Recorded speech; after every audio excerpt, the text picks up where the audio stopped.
How to measure the ROI of employee training. By the end of this video, you're going to understand first the return that you're actually looking for on the investment that you're making in training. You're going to see where to find, track, and deliver that return on the investment that you're making in employee training. And of course, the one action that will ensure a predictable return on that training. You want to make sure the investment that you're giving is going to have a return. And we're going to take a look at that.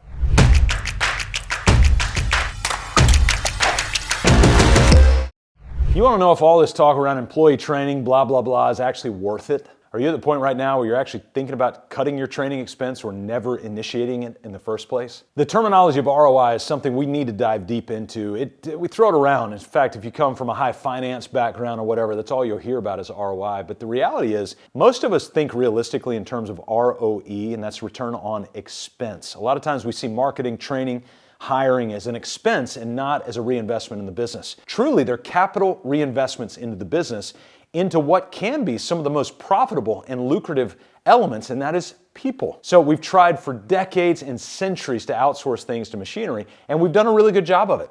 We had the Industrial Revolution that could help with some stuff. One of my favorite places to ever visit is actually the Leonardo da Vinci Museum in Florence, Italy. And so it's this little subtle museum off to the side. Everybody looks at the Duomo and all these other things, and there's this low-lying, low-ceilinged museum, and you walk in, and there's Leonardo da Vinci's drawings and his writings, but then what they did is they took some of his diagrams and actually built them into things that you can look at and you can use. So even in the 1500s, like the Renaissance times, they were really working at this idea of automation. Well, of course, since the Industrial Revolution, automation has exploded. If you come in and you've got the 70s and the 80s and the dot-com booms of the 90s, and in the 2020s, I guess you would call it, that we're talking about this AI revolution and what's going on. And so there's a lot of automation, but here's the reality, is it's still not going to replace the human element to some degree. We've got this phrase we use all the time, BYOC, bring your own creativity. The humans are going to be needed to set up the initial creativity. Yes, of course, that we'll be able to automate some of the heavy lifting to the machinery that's out there with AI, or it could be a physical piece of machinery. But the truth is, instead of seeing training as an ROE, a return on expense, I really do want to encourage you to look at it as an ROI, as a return on a true investment that you're looking to make in real people. So one of the things we need to do is define what is the return that you're looking for. So if you're going to make this investment into things like soft skill training, hard skill training, you've got new technology that you're going to bring in, what's the return? Too many of us look at these investments and we don't ever identify the term. We just take money and dump it there. Or even worse, you get to the end of the year, your CPA calls you and goes, hey, congratulations.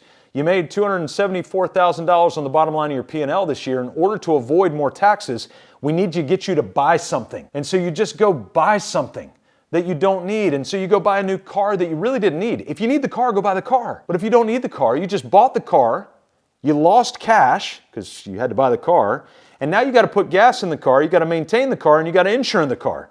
And we lost the money. And so the reality is, if you're going to make an investment, let's make an investment that has a return. And not just an investment. Oh, and CPAs, by the way, every time you tell us we're going to save money, I know I sound harsh to CPAs.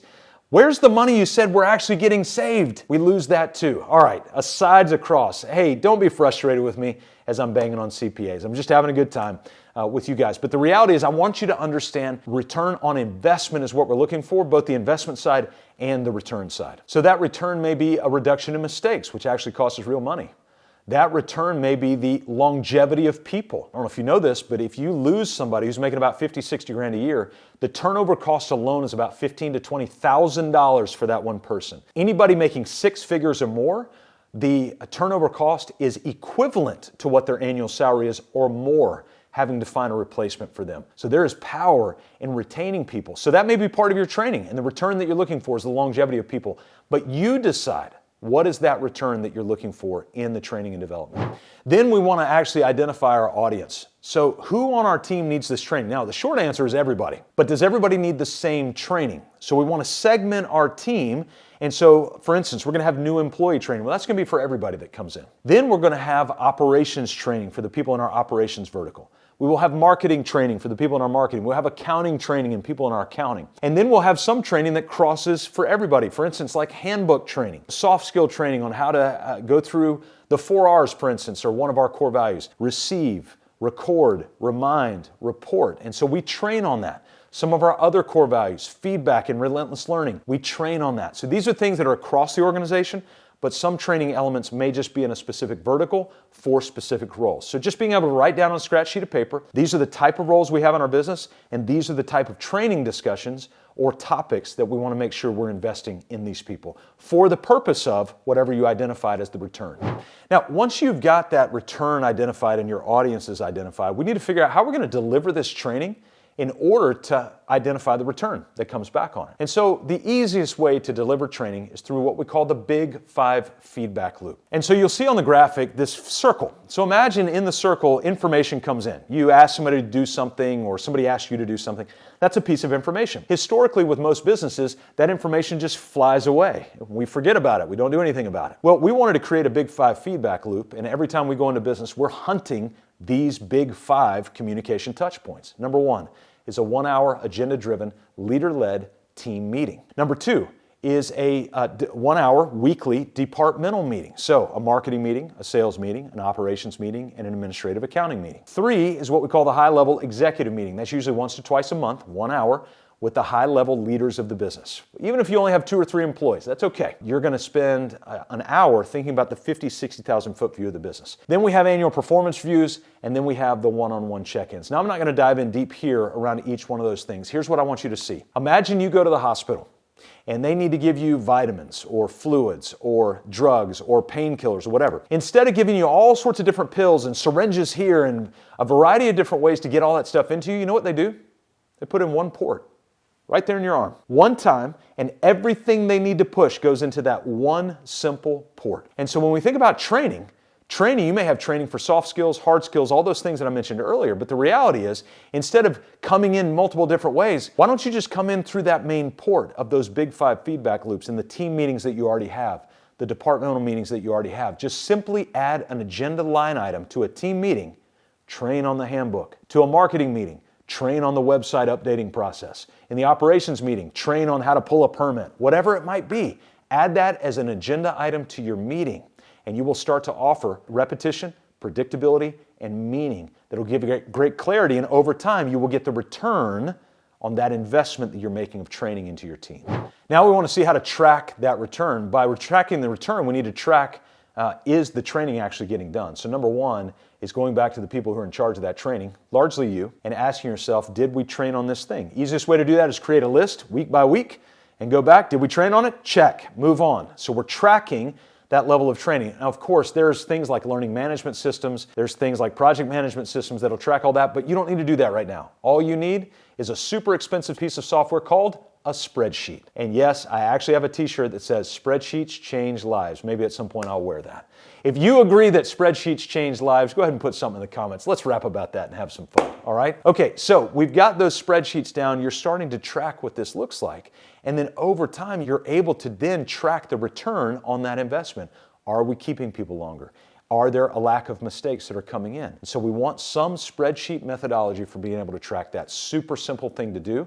Start on a spreadsheet, and the better you get, you can move to an expensive piece of software down the road. Bonus hack, RPMs, the repetition, predictability, and meaning. When you look at your training right now, ask yourself honestly, is it repetitive? Is it repetitive? I'm teasing. Predictability.